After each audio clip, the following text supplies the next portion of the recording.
welcome to Import IQ. This is our third episode. Today we diving into a very important topic that we touched upon last time, but get overlooked a lot, and it's incredibly important. It's about the role of the initial importer with medical devices. And today we're doing this, just me and Matthew, our marketing manager. And Matthew, do you want to introduce yourself? Sure. As Stefan said, my name is Matthew. I'm the manager of marketing and sales. I'm also the producer for Import IQ. I usually like to hang out behind the scenes and do all the video editing and things like that. But today we thought it'd be interesting if I came on as a guest to discuss the role of the initial importer. So, Stefan, I'll let you take it away. Well, obviously the reason we want to talk about this is because there's a lot of implication not knowing um, what is the role of the initial importer. And it's kind of critical because when it's misunderstood, there's a lot of implication to that. And it's not just about the manufacturing company who don't understand, it's also the consultant, anyone who's helping in a manufacturing company get their product clear or approved for the US market, the custom broker, the shipping company, for example. It's not uncommon that they don't understand. They don't make a difference between initial importer and importer of record, for example. Got it. Got it. So, if you were to try to ship medical devices to, say a third-party logistics provider, a distributor, or a warehouse with that initial importer in place, your shipment could potentially be detained, refused entry, or even sent back to the sender in some cases. I'm assuming this is pretty costly and probably frustrates the customs and the FDA. And if you know anything about the FDA, they're definitely not an agency that you want to be on the bad side of, correct? Exactly. It could be costly financially, obviously, for the manufacturing company or the importer here. And legally also, it's binding. So you need to be careful about that. Okay.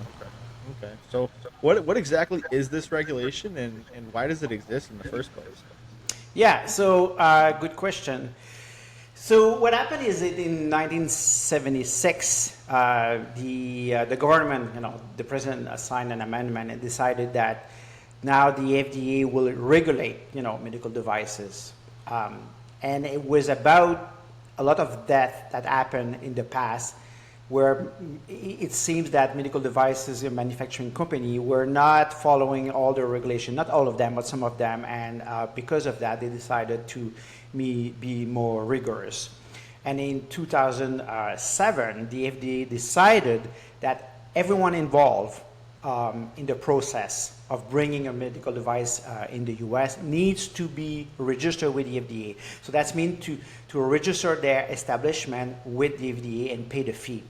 So that's the manufacturing company, that's the contract manufacturer, that's the foreign exporter, that's the initial importer, and sterilization company, for example. Everybody in the process needs to be registered, and it's all about traceability, traceability of product. Um, and if you look at, it's because sometimes people will ask, but who exactly need to be registered? How do we know if we need to be registered or not? The easiest way is to go to the FDA website. And if you look under who must register a list and pay the fee, you will find the information there. They split it into the domestic and the foreign company. And to explain a little bit the initial importer situation is, if you look at the screen, you will see that for a domestic distributor, so somebody that selling medical devices in the US, but they don't import. So they take product that's already in the US. That doesn't mean US product, but product, medical device that are already here in the US, and they resell them to hospital, to whoever. They don't import. They don't have to register, they don't have to list, and they don't have to pay any fee.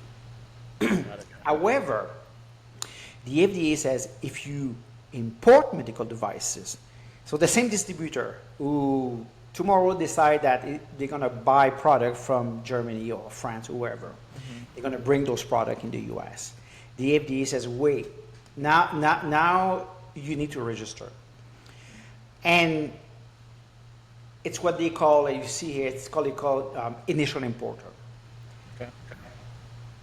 So the issue right now is most distributors in the U.S., they don't register with the FDA. We're going to talk about this later, but they don't. So, and for foreign establishment, if you have a contract manufacturer, a contract sterilization company, a foreign exporter means that you buy product from a manufacturer. You're not a legal manufacturer. You don't, you're not a specification developer. You just buy a product from a company in XYZ and you ship it in the US. That's what a foreign exporter is. Again, that's a big difference between other countries. Other countries, they won't have the initial importer situation. They won't have the foreign exporter, for example, about the fact that they need to register with the FDA. So there's a clear difference between what we do here in the US and what's done in other countries. And initial importer is one of the big ones. Right. Right. So to simplify what you just said, essentially, one of the main objectives, I guess you could say, or roles of the initial importer would be the traceability aspect of the importation of these devices. Yeah.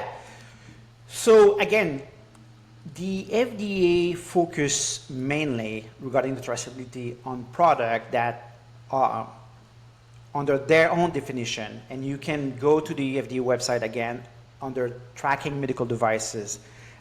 It's part of the 21.1 CFR, and there you will have a definition on which product needs to be traced.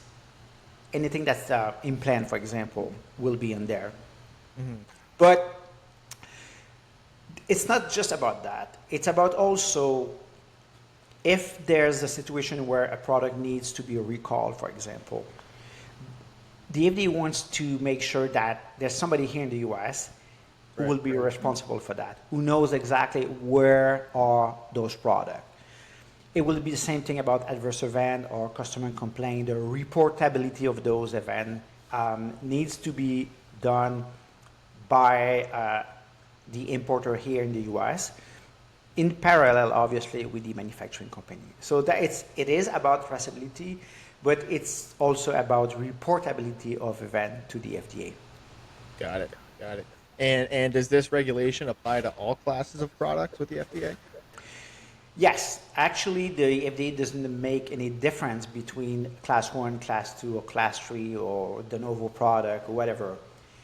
If you importing a medical devices from another country, you need to be registered as an initial importer.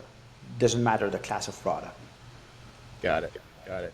So it seems like, any distributor could easily become an initial importer. Would that be accurate? Part of, yes. You will have to register, so pay the fee. This year, well, for 2025, the FDA has increased the new establishment registration to $9,280. Oh, wow. That's more than $1,000 compared to 2024, and in 2024 that was already $1,000 more than 2023. Wow. So yes, anybody who wants to import product, they can register their establishment with the FDA and pay the fee. Okay. However, the FDA is pretty clear about the definition of an initial importer.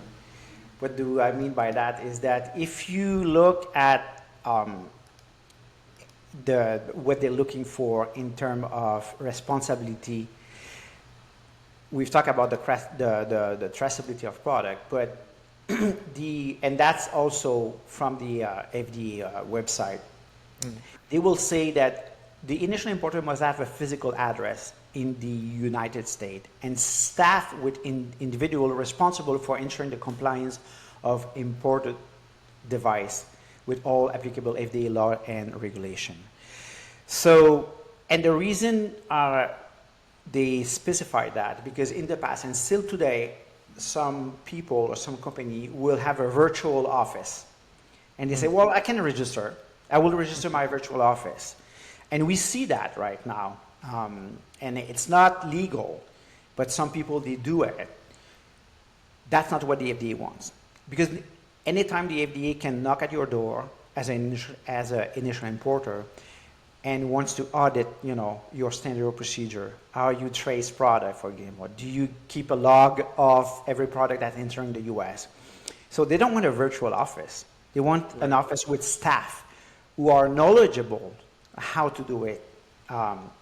So yes, to answer your question, anybody can be an initial importer, but there's more than that. And also, because you could be audited by the FDA, you need standard of procedure in place.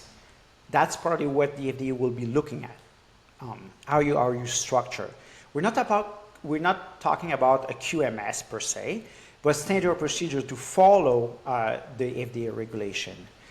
Right. We heard, story of some initial importer doing that in their, bedroom. This is not serious, and that's probably why people choose us most of the time, because of what the way we do things. Right. With our initial importer service, our climate controlled warehouse, and just our adherence to the regulations that the FDA sets forth, Yeah. Is kind of a testament to why we have long-standing relationships with so many foreign manufacturers. My next question for you, Stefan, would be, who pays for this registration fee? Would it be the manufacturer? Would it be the importer of record? Would it be the initial importer? Who pays for it? So obviously, the way it's described by the FDA, most of the time it should be the distributor or the importer. Right. But like I said, most of distributor, probably, I will throw a number, over 90% of distributor in the US, they're not registered with the FDA. It's too expensive for them, especially if they only import from one company from one product. That's a lot of money to invest for just one product. Right. So most of the distributors, they won't do it. And also, well, like I said, there's a lot of 1099 in the US. They don't have an office. They operating from home. They don't have standard procedure. They don't want to get involved in that, because also one of the things that we do is we help our customer to make sure that when product enter the US, it goes smoothly at custom. It's not uncommon that product will get stuck. Most of the time, it will be because the commercial invoice is missing information. Right. And that's why we work with our customer in advance to say, okay, before shipping, send us the commercial invoice. We will review it, and we're going to tell you, what's missing. Because again, like you said at the beginning, when a product gets stuck at custom, it can take 48 hours or it can take weeks before it gets released. So this is a crucial step. And as an initial importer, we think our role is also to help our customer to minimize those issues at the border. Right. Because on paper, we are the importer, the initial importer of those medical devices. They should still have an importer of record in place. Who's going to pay the taxes and duty? That's the responsibility of the importer of record, not the initial importer. Different thing. And that's where the confusion sometimes happen. Well, I say sometimes, a lot of time, with shipping company and custom broker, because they see importer somewhere on the commercial invoice, and they automatically will think that, oh, that's the importer of record, which is wrong. That just shows that how people misunderstand the role of the initial importer. I always say, initial importer, FDA regulation. Importer of record, it's a custom obligation. You need a POA, you need a bond in place. You're responsible for choose the tariff code and pay the taxes and duty. That's the importer of record, and that's usually the buyer here. We will do that. So that's and just coming back to, because it's not rare that a customer come to us after 1 year on the market, and when we look at their structure, they have a U.S. entity registered with the FDA as initial importer distributor. But that U.S. entity is just a virtual office. Right. And they never realized that that was the wrong way to do it. You don't need to have a U.S. entity to be able to sell medical devices in the U.S. You don't need that. You know, Right. you could be selling from your country, selling to the U.S. to a buyer who's going to pay you. You don't need to have a U.S. entity. If you decide to have a U.S. entity, it's for different reason. Could be because you want to facilitate payment, from hospital to you because you have a U.S. bank account, stuff like that. That's all legit. But to register a U.S. entity, to have that entity registered to the FDA, because you think that's the good way to do it, it's wrong. You don't need to do that. And every time we tell customers this, they say, oh my God, so we can save a lot of money, obviously, because next year we're going to pay almost $10,000 for that registration with the FDA. You don't Right. need it. You can work with Dawa Medical, for example, for a better price, if I can say. Right. Right. Right. So I guess technically anyone with a real physical address can register with the FDA and become an initial importer. Well, like I said, if they have a facility with a U.S. address with staff, yes, they can do that. There's a huge difference. Sometimes people confuse U.S. agent and initial importer. The role of the U.S. agent is very, very minimal. A lot of time, it's mainly about communication between the FDA and the manufacturing company. If the FDA has questions about their 510(k) submission, for example, or if the FDA wants to do a site inspection of the manufacturing company, that's when the U.S. agent will be involved. Your grandmother, if she lives in the U.S., with a physical address, can be a U.S. agent. The role is very, very minimal. Right. The initial import is totally different. Then a U.S. agent doesn't have to register with the FDA. Initial importer, they do have to register with the FDA. Gotcha. Gotcha. Okay. Is there anything else? No, I think I think we cover the intention of talking about the initial importer. Right. I think people need to be careful when they are at that step. I also recommend consultant outside the U.S. or even the U.S. when they work with a foreign company to get a 510(k), for example, to talk about this. Right. Right. Don't let your customer down after you're done, with your product registration. Help them to understand that there's more to come, with the FDA. It's not because you have a 510(k) that you say, oh, good, I'm ready to sell in the U.S. You are and you're not. There's more, and one of the ticket there is the initial importer that you need to figure out. And that's part of a bigger strategy, obviously, as a sales strategy. How are you going to get in the market, per se? But I always suggest, consultant. We talk with we do have a lot of relationship with different consultants because the one that they get it, they like to be able to offer to their customer a solution down the road about, when are you going to need an initial importer? Start talking about it. Start thinking about it. Gotcha. Gotcha. Okay. Cool. Well, I think that pretty much covered it. Stefan, is there anything else that you can think of off the top of your head that you'd like to add to this episode? No, I'm going to be at Cersei next week. We can talk there. I'm going to be at Viva Meeting. I'm going to be at RSNA. I'm going to be at Medica in Düsseldorf. So we have plenty of chance, to meet and talk about this if you want. It would be my pleasure. Awesome. And one more thing, two more things. And you're going to be bringing your marketing manager on all these trips to Europe, these business trips to Europe, correct? If he does well, yeah, maybe one day that will be my pleasure.